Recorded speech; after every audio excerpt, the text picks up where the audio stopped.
The first year of marriage has a reputation for being the hardest.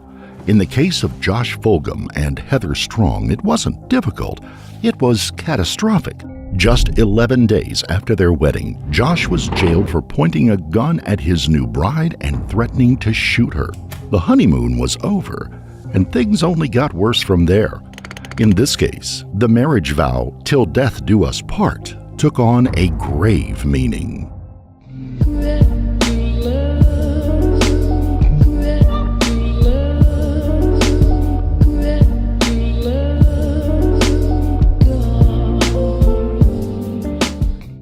Before we begin, we would like to extend our deepest sympathies to the family and loved ones of the victim in this case, Heather Strong. This case takes place in Marion County, a north-central Florida community. That's where Josh Fulgham and Heather Strong called home. He was 27, she 26. Their relationship had spanned a decade, more than a third of their lives. It was a roller coaster ride shadowed by violent outbursts and infidelity. There were breakups followed by makeups. Despite their problems, the pair couldn't seem to sever the bonds that tied them. Part of their connection was the two children they shared, an 8-year-old girl and a 2-year-old boy. Before this tragedy reached a point of no return, there was a time when it seemed like Josh and Heather were finally going to break away from each other for good. Josh had been dating a woman named Amelia Carr off and on for about 2 years. When the 24-year-old single mother of 3 got pregnant with Josh's child, he asked her to marry him, but their engagement was short-lived.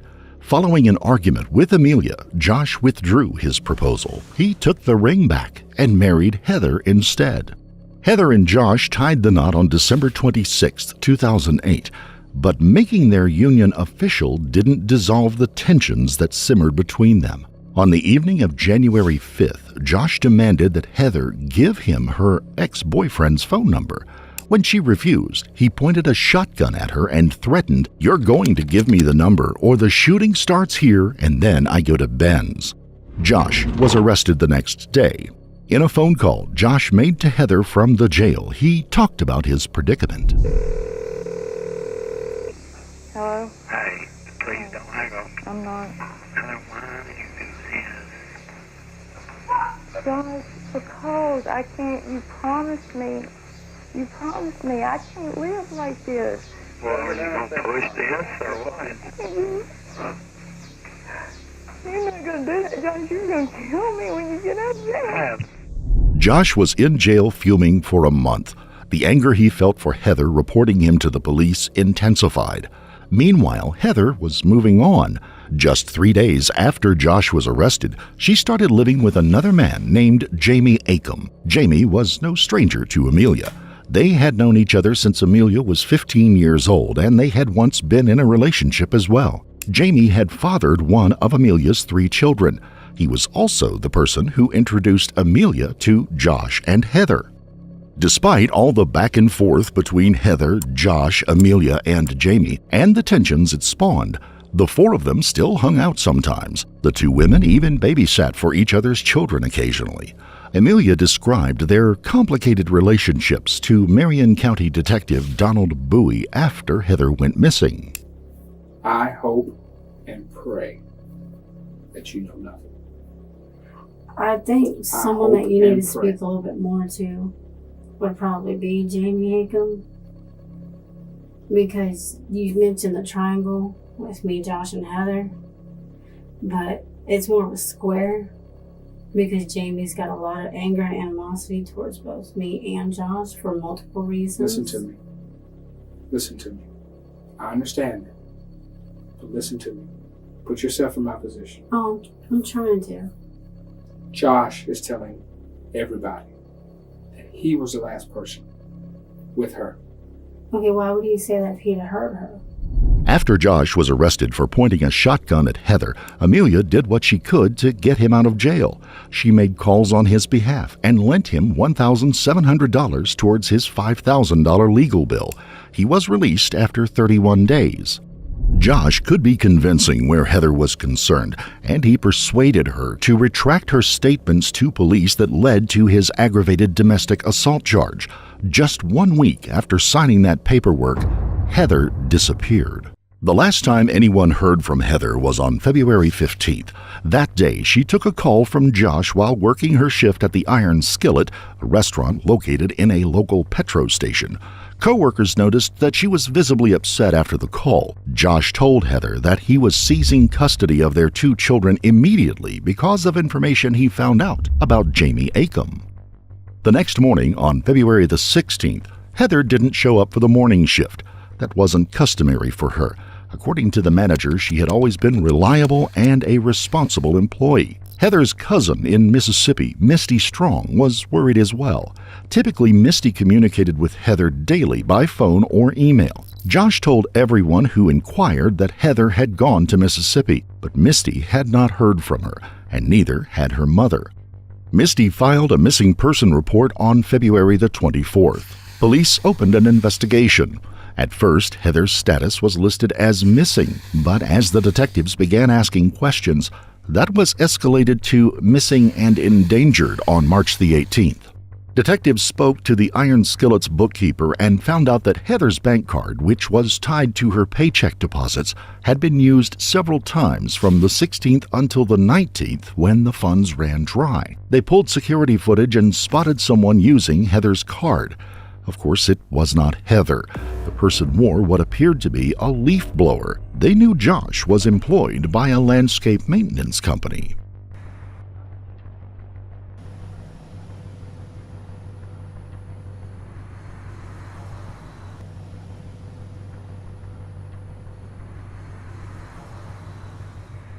Josh had a history of violence towards Heather.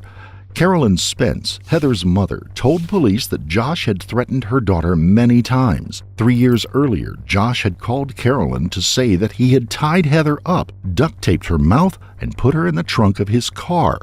He told Carolyn that it would be the last time she would hear her daughter's voice. He said he was going to dump her in the river where the alligators would eat her alive. Carolyn could hear Heather's voice in the background mumbling, as if her mouth was gagged. Josh quickly became a suspect in Heather's disappearance, the prime suspect, and police also thought the woman who was now 8 months pregnant with Josh's child, Amelia Carr, might know something about what happened to Heather. It was hard to imagine that she had killed Heather while she was 7 months pregnant, but it was too early to rule out any possibilities. Josh and Amelia were questioned at the Marion County Sheriff's Office. They were placed in rooms that were side by side. For the next couple of days, detectives interviewed them separately for hours over multiple sessions. They bounced back and forth between the 2 rooms, gathering information as they compared Josh and Amelia's stories. She said she wanted to get the hell out of Dodge. Wanted me to keep the kids, but when she gets it cleared up, she's coming home. And Heather always coming home. She always does, and I've always taken her back, but this time I'm not taking her back. At first, Amelia protected Josh and told the police that he would not hurt Heather. Do you, honestly, you think Josh is capable of doing something or would do something to her? Honestly, no. Why? I really don't, because in 11 years of all the crap they've been through. He's beat her ass in 11 years.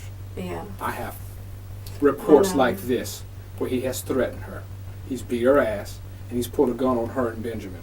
And that's what he went to jail for. Okay? And that got tossed out. You know why he got tossed out? Why? Because Josh's mom called Heather, threatening her. And Heather went and dropped charges. That's why that got tossed out. As police grew more skeptical of Amelia's story, she backed away from her original narrative. She indicated that she knew more and asked for immunity as a trade-off for providing information.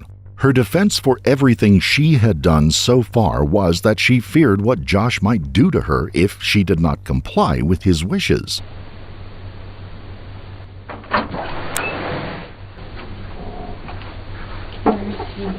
He's on the phone right now.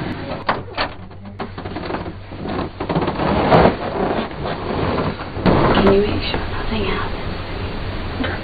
I'm serious. Sergeant Spider came to me and told me that you had some new information that you want to talk to me about. No one has promised you anything, correct? No one's coerced you in any way. This is all voluntary and your free will to talk to us. To me, correct? You understand that your rights still apply? Yeah. Okay. You gotta tell me the truth. From point A to Z. Okay. Tell me. In earlier interviews, Amelia had denied knowing anything about Heather's disappearance. But then she changed her story. Over the last week and a half, things have been really tense. And every time I mention going home to my mom, he would tell me, I wouldn't do that. You're not going to take her. Heather took my kids from me. And I asked him, what are you talking about? And he told me, well, you don't want to come missing like she did. I said, Missy, he said she's in Mississippi. He goes, well, she's closer than you think. And we kind of got into it. And that's when he told me that he had, I don't know if he said he strangled or he choked her or whatever, but he said he did that and that he was in that back trailer. Now see, what I don't understand is when he told me that he killed her, I don't know where, but I know he had her in my mom's back trailer is what he told me. She wouldn't come there willingly. There's no way that girl would come there. How would he get into that trailer? It doesn't lock. See, we store stuff back there. And the door, it doesn't lock. It doesn't even latch. Which door? The only one that we use, me and my mom, it's the closest one. With only a wall separating Josh and Amelia at the police station, they could sometimes hear each other's raised voices. At one point, the interview room camera captured Josh with his head pressed against the wall, trying to hear what Amelia was telling detectives. Some statements you have made. I'm telling you, if you want me to go down this road, it's not going to look pretty for you. You know, there's a lot of people that we're going to be talking to. Oh, no. Okay? And if there's something you need to tell me, this is the time to tell me right now. Oh, I'm hoping you guys find her. I mean... Well, we're going to find her with your help. Because, I mean, it'd be... With your help, we're going to find Yeah. her. Okay?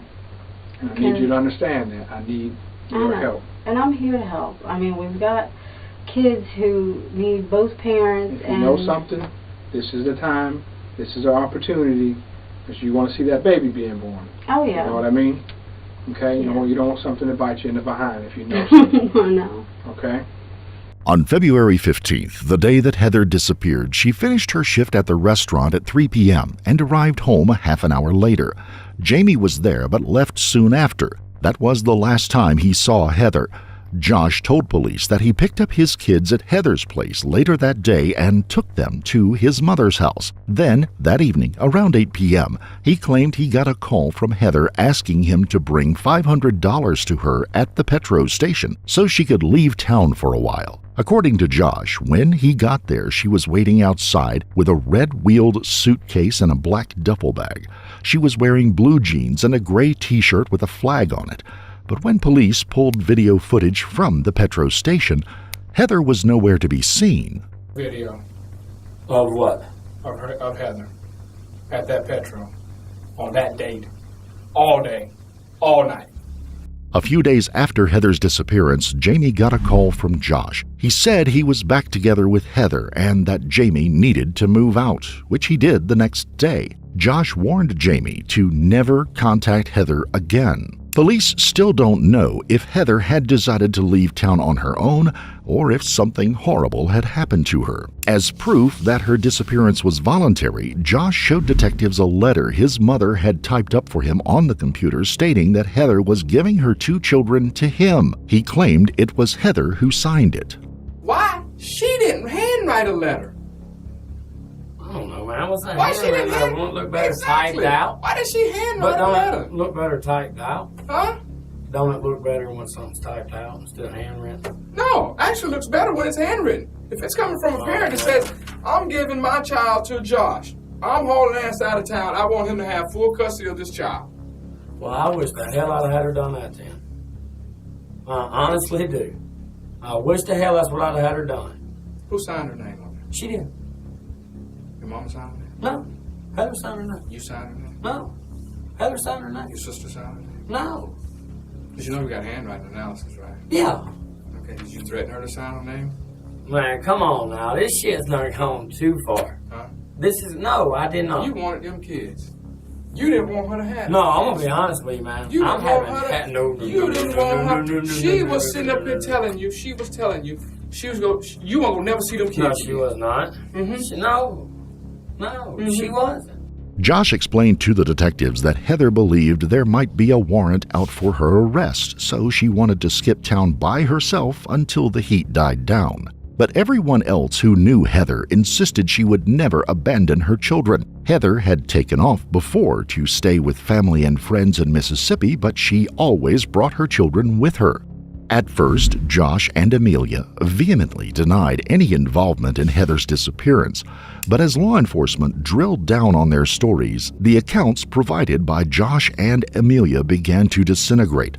Amelia held out longer than Josh, but detectives picked apart her web of lies and started to suspect that she may have taken part in the murder. All these things, and what do you think that you are guilty of then? I know what I'm guilty. What do you think would be appropriate? But I just wish that you would take into consideration, but I was fucking scared. Tell me what you think you're guilty of. Helping a mom. I'm sorry? Of being a monster? And helping a monster. I didn't understand. Helping a monster. Oh, helping a monster. Yeah, I'm like, it's full of shit. And then when you get back and you see the look in someone's eyes, and you are terrified for yourself, because if he's doing that to her, what makes you think that if I... The terror is gone when he goes to jail. He's in jail, and you're sitting there telling his sister that you're still trying to put it off on Jason and Jamie. You still, to this day, Because that's what she trying wanted to hear. That's not what she wanted to hear. She knew the truth. She wanted to hear the truth from you. There was no evidence that Josh had ever been violent towards Amelia before, and she told police that he had never hurt her like he did Heather. But as the detectives started drilling down on her story and finding inconsistencies, she maintained that she only lied because she was scared that Josh would hurt her if she didn't. Fear is not an issue with you. What do you mean? Fear has never been an issue with you. You have never been afraid of Josh before or after you guys took someone's life. Afraid he might leave you. No, I wasn't afraid of him leaving because I left him. I left him. Do you understand me? Fear was not an issue. I was afraid to go against him. Amelia didn't only throw Josh under the bus, she insinuated that Jamie Acom and his friend Jason Lotshaw might have been the ones who killed Heather. She pointed a finger at anyone who might take the focus off of her. Jamie and Jason were brought in for questioning, but Amelia's plan to pin the murder on Jamie backfired when he informed detectives that he had witnessed Amelia attack Heather in January when he was living at Heather's place. Amelia had Heather's hair wrapped around her hand and like this and had the knife to her throat. Well, I had told her, don't do that, whatever you're doing, you're tripping out, you overreacted. So they both calmed down. She told me to get Amelia and get her the hell out of her house. Jason Lotshaw cooperated with detectives just as Jamie did. He told them his suspicions when it came to Amelia. I'm going to tell you the truth. I've had a feeling the whole time since that girl came up missing that I had a feeling that Amelia had something to do with it. Jamie and Jason had good reason to wonder about Amelia. In their interviews, they independently told police a chilling story. While driving together in a truck, she had offered them $500 to get Heather drunk and to bring her to Amelia. She told them that she wanted to snap her neck. They thought it was a joke and laughed it off. Well, what's If I'm looking at it like this, let a jury look at it like this. Where you guys are in a triangle. Oh, that's a mess. You guys are in a triangle. I don't know if y'all all had relationships together, but that's your business if you did. But I'm getting rumors that you guys did. I can care less. Okay? Jamie. Huh? I can care less. But I'm telling you, right now you guys are in a triangle. And look where it's at. Okay? You got him leading both of you guys on. You got him loving her more than he loves you. And I'm just being honest. He wants her, she don't want him. He wants to take the kids, but he knows that's how. The only way he can financially support himself is having those kids. Because if she take the kids from him, You got to pay child support. Okay? Oh, I know about child He took her support. credit cards. Did he tell you that? I was under the impression that she left him because she was coming back. She's left and came back so many other times. No. Police immediately arrested Josh. They had him on fraud charges for using Heather's credit card, but they didn't have enough evidence to hold Amelia. That amplified tension between the pair, and the police used that discomfort to their advantage. Being questioned in an interview room made Josh Jones for a cigarette. Detectives would not let him smoke in the interview room. They thought they could parlay his craving to their advantage, so they offered to take him outside to smoke, and they kept a tape recorder running. What did Amelia tell you? Did she get to go home? Mm-hmm. Yes, she did. How come she got to go home and I can't? Maybe she was a little bit more honest. See how that works? I'm going to tell you this is what I was told. Right here. I was told she was gone to leave it alone. That's what I was told. That she's gone to leave it alone. Detective Bowie confronted Amelia with the tape recording of Josh blaming her for the murder.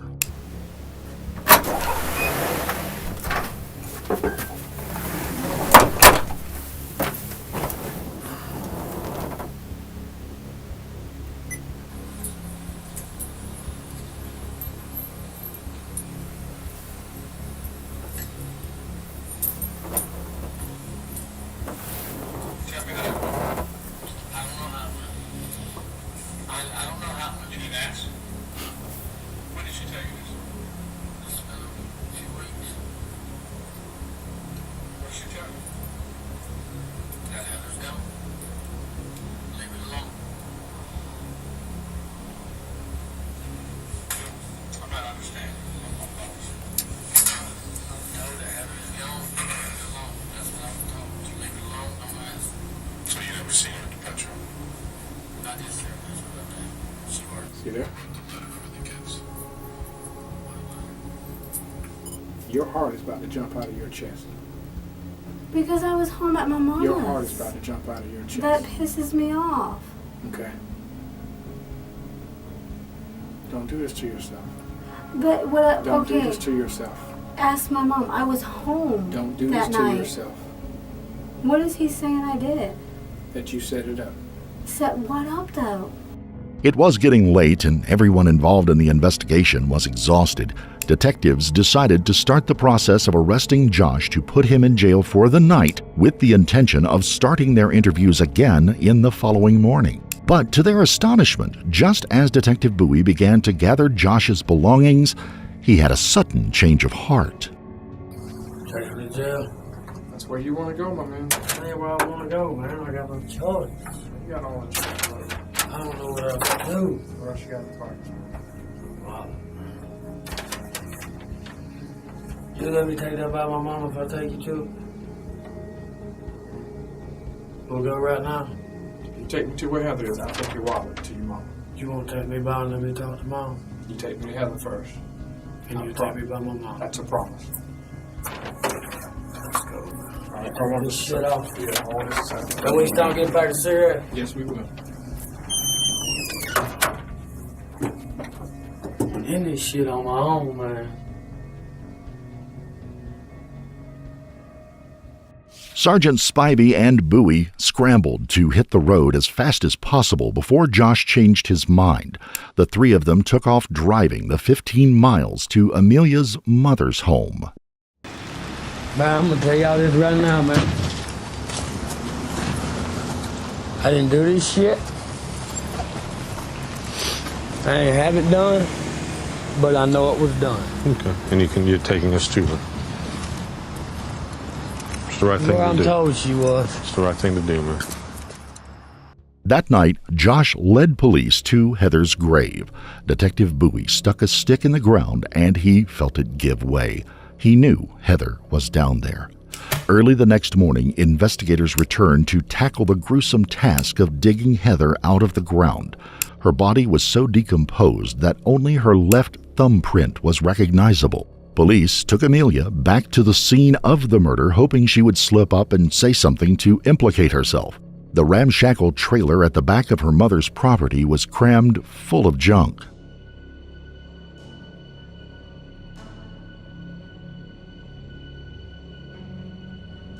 Bathroom door. That's when I came in here and I saw her in the chair. She was taped to it. I just kind of stopped for a minute. I didn't know what to think or what to do. And then I just went up to her and I was checking for a pulse. She didn't feel anything. I didn't feel anything. I just kind of looked at her. Started to cry. I didn't know what to do, what to think. I turned and I kind of started walking out. I saw her on the back steps and I cried. On the fourth day of the investigation, Josh sent word from the jailhouse that he wanted to speak to the detectives again. It was Saturday, so they had to come into the police station in casual street clothes. Both detectives are skeptical because they're sick and tired of getting a runaround from Josh and Amelia. But this time, Josh was ready to talk. Being locked up in jail loosened his lips.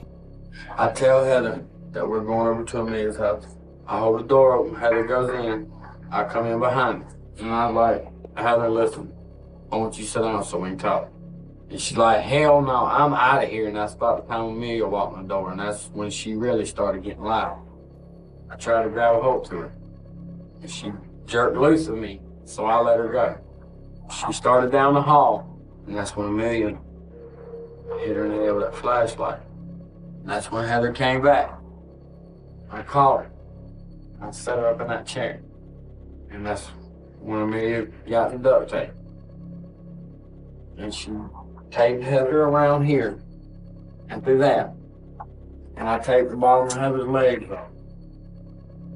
And she put tape over Heather's mouth. We walked out the door so I could go home and get the kid. When I talked to Amelia on the phone, she told me, she said, it's done.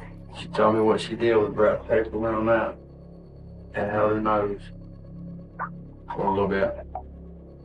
And that's what choked her out. You did hand motions to show how the bag went over her head and the tape went around her neck. You did hand motions. You know why you did that? That's memory. It's because you saw it. That's memory. You were there when she took her last breath. You were there when she died. Right or wrong? That's right. No. Right or wrong? Right. Josh tells the detectives that he and Amelia were in on this plot together. Their plan was to get Josh to lure Heather to Amelia's mom's property by asking her to be his lookout while he stole back $1,700 he had returned to Amelia, the money she had loaned him for his lawyer's bill. Was she fighting, man? Well, she really couldn't, man. My big old ass to her little bitty self. The adrenaline was flowing. And I just held her. And Amelia taped her. She told Amelia, she said, I'll leave y'all alone. And Amelia said, well, you're here with him now. You got in the car with him tonight. And she told her, I promise, I'll leave y'all alone. Let me go. And what did Amelia say to her? I don't think she said nothing else to her at all. And when she put the bag over her head, she taped it around her neck to where it was solid on her. And she had her arm around her neck. She was trying to snap her neck. She had this hand right here was coming over her head, holding her nose. And where were you? I was still sitting on her. And once I knew that Heather had got weak, I could tell she was getting weak. Because she was just like, then, nothing. She wasn't like that no more because the tape was over her mouth, trying to say something. So she was mumbling at one point when the tape was over her mouth? She was trying to say something. I don't know what. And then, after I got up, because she wasn't moving no more, I got up. When I got up, I guess, I don't know whether it was nerves or what, that made her legs push out, and the chair went back. And Amelia was still behind her with her hand around her. She done tried to snap her neck, she couldn't. She done tried it, she couldn't do it. Mm-hmm. But she had her hand over her nose over that bag. And I heard her make like a gurgling noise in her throat or something. And then after she died, you guys took the tape off of her. And I pulled her down on the floor. I pulled her hair back out of her face. Seen her eyes. Sorry about that.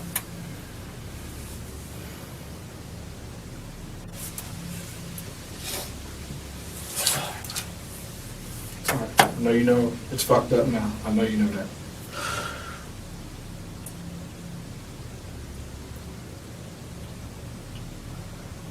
I fucked around with her. She killed me.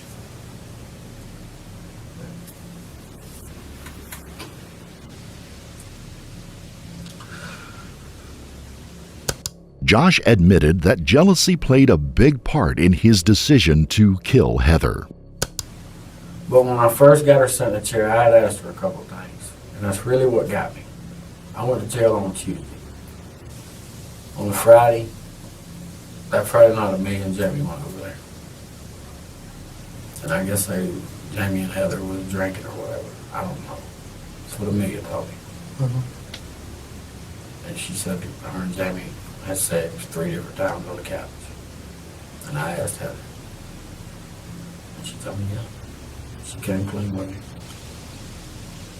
And I said, 3 days after you put me in jail, you slept with somebody. She said, yeah. I lost it. I didn't care then. When it was over and Heather had stopped breathing, they peeled the tape from her body and pulled the bag off her head. They stuffed her in a black duffel bag, the same one Josh had falsely claimed he saw Heather with at the gas station. It was too small for her body, so her head stuck out. Josh couldn't bear to look at the face, so they covered the head with a blanket they found in the trailer. They hid her under a table in the trailer until Josh could come back the next day after work to bury her. He does a lot of digging in his job as a landscaper, so he dug the grave in just about 20 minutes. They found a board from the property and laid that over the body before covering her with dirt. They grabbed some things they found around the yard and piled them on top of the grave as well, springs from a mattress, an orange chair, and the remnants of a television. After his confession to police, Josh seemed relieved, like a weight had been lifted off him. He asked the detectives if he could call his mother. I need to talk to you, Mom. I want to talk to you.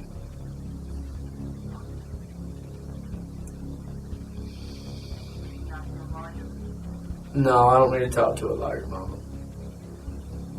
I'm guilty. No, I don't. I'm guilty. I done it, Mama. I didn't do it by myself. But I done it. I just got sick of it, Mama. I wanted my babies. I was just tired of her running off, keeping them from me. I was sick of it. Josh had detailed the horrific murder of Heather Strong. Detectives had his story, but they still didn't have much evidence against Amelia. It was Josh's word against hers. Luckily, they received a call from Josh's sister, Michelle, on Monday afternoon. She was upset that Josh was going to go down for a murder that he and Amelia had committed together. Why should she walk free? Michelle agreed to let police place a recording device in her vehicle while she met with Amelia. Sergeants Bowie and Spivey watched Michelle pick up Amelia and followed them around to a park. Police waited on the other side of a building and listened to the conversation using a monitoring device. Amelia told Michelle that as long as Josh stayed quiet, they could pin the murder on Jamie and Jason because they were already being scrutinized by the police. Amelia justified it by saying they both needed to stay out of prison for the sake of their kids. It's just a mess, Amelia. I mean, it's breaking my heart. He shouldn't be in there, and I'm telling you right now. I want the true story from you. You got to tell me the truth so I can help you with Josh. What else did he tell you, Michelle? Man, please tell me your side. What did he tell you? And did he tell you over recorded phones? No. Please tell him just to keep his mouth shut and to keep his head up because everything's gonna be okay. I don't know when, but he's got to stop talking to them. So what is he gonna do now? Because he confesses to this. We both go down.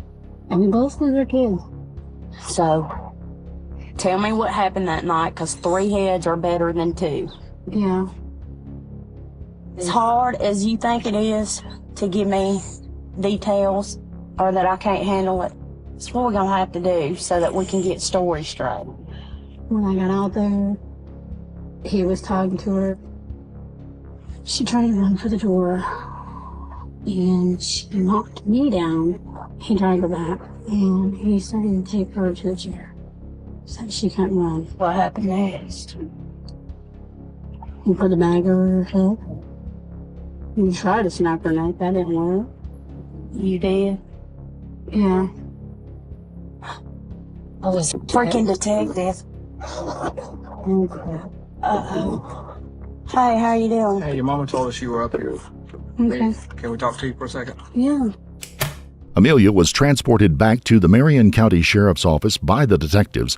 Almost a week after the first time they had interviewed Amelia, they decided to interrogate her again. And this time, they confront her with the secret surveillance recording from Michelle's car. Today, you had a conversation with Josh's sister. That conversation was recorded. Over.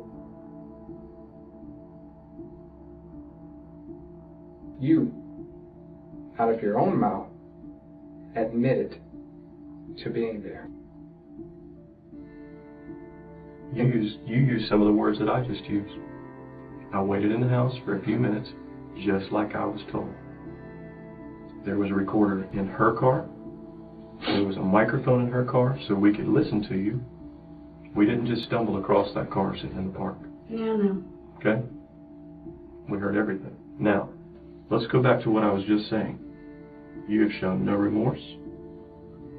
I'm not trying to be mean, but quite frankly, so far, you have shown that you're acting like a cold-hearted, hateful person who killed the mother of 2 children. Okay? I don't cry. No, because you sit right here stone cold and stare in that man's face and lie to his face. After you told that girl today you tried to break her neck, and it didn't work. Remember that? Do you remember that? Mm-hmm. Remember those words? It came from whose mouth? Fine. But is that right that you were there with Josh when Heather took her last breath?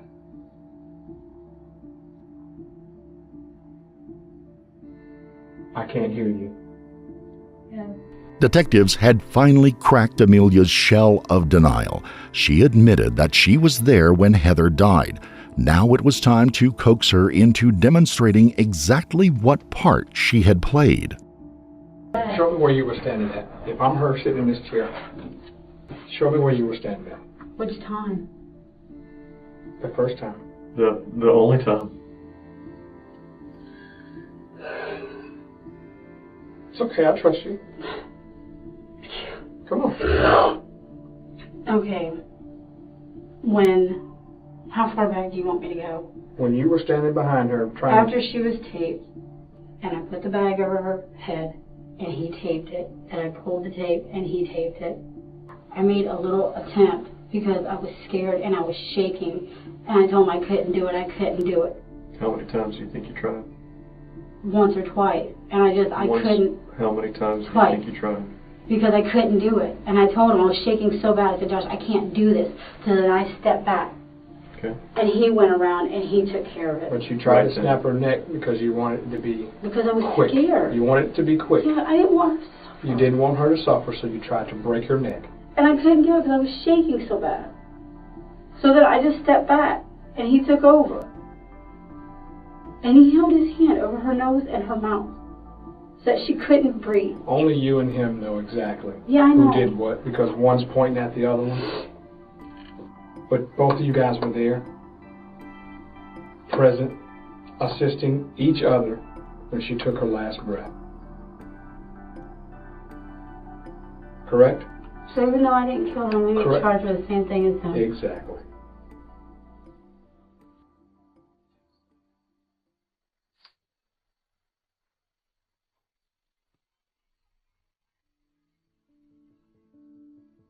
You don't think you deserve that? No, because I didn't kill him. I really didn't. What was she saying to you? She's crying. What was she saying? He had taped her mouth. What was she saying before her mouth was taped? Was there a reason she asked you not to do that to her? Sure. What did she say to you? She was like, okay. Did she ever give a reason why she didn't want to be taped up or held down? So she was claustrophobic. And his comment to her was, I was claustrophobic and you had me sit in Marion County Jail for 31 effing days away from my kid.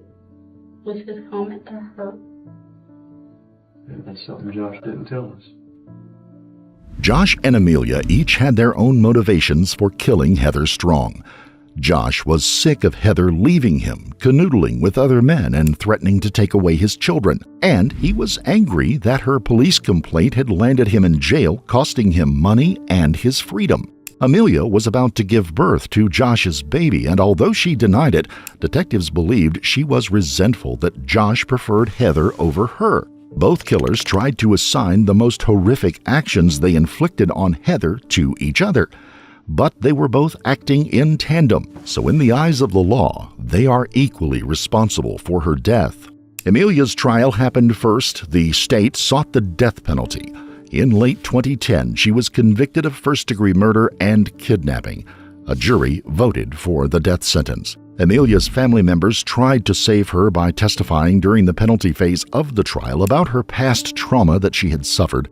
They divulged that she had been sexually abused by her grandfather and father starting at age 4. In 2004, Amelia's father was sentenced to 48 months in prison for attempting to hire a hitman on his wife and 2 of his daughters, including Amelia, to prevent them from testifying against him. But the jury was not moved by Amelia's troubled past. They voted 7-5 to put her to death by lethal injection.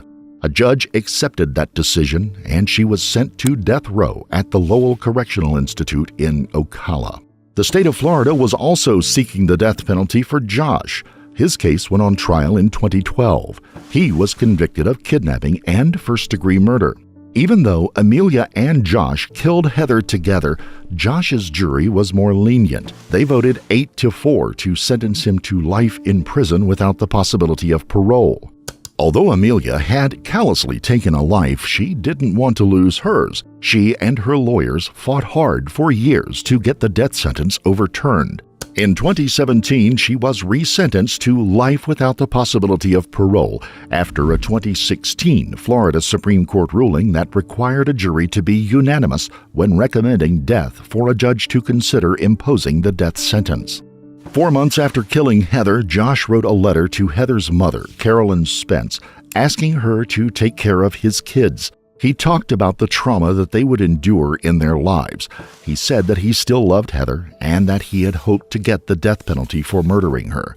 While the police were investigating this case, he tried to hang himself in jail when his kids were taken into state custody. There is an unfortunate and unsettling note to the end of this story. Donald Bowie, the police officer who took the lead in interviewing Heather's killers, was known for being a tenacious cop who had a knack for getting into suspects' heads. But a decade later, he faced his own legal troubles. In 2019, Bowie pled guilty to committing domestic violence against a woman. He had inflicted both battery and strangulation on the victim. Home security videos supported the woman's allegations. He was sentenced to 5 years of probation and ordered not to have any contact with the victim. He was required to complete a batterer's intervention program and counseling sessions. He was also forced to forfeit his law enforcement certifications. If you found this case compelling, don't forget to like the video, comment down below and give us your take on it. And please subscribe to the channel. We're on our way to 1 million and we'd love to have you along. Also, hit the notification bell to stay up to date when we reveal a new, shocking case. Until next time, stay safe and keep your eyes peeled. You never know what's lurking in the shadows.